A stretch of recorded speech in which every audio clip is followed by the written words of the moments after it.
there's a lot of myths attached with yoga and a lot of things. So, couple of myths that yoga is just about stretching.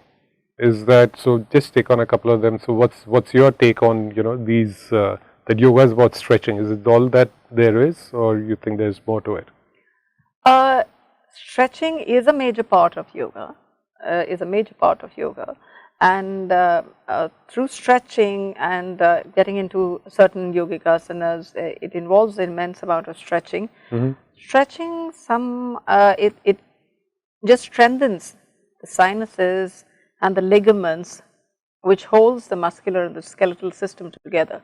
So, the importance that is given to stretching is underestimated, I feel. Right. It is phenomenally important to stretch. If you look at the animal world, if you look at cats and dogs, if they get up after a long period of sitting down or lying down or after sleep, the first thing a cat or a dog would do is to stretch themselves out before getting into any kind of other movement. Right.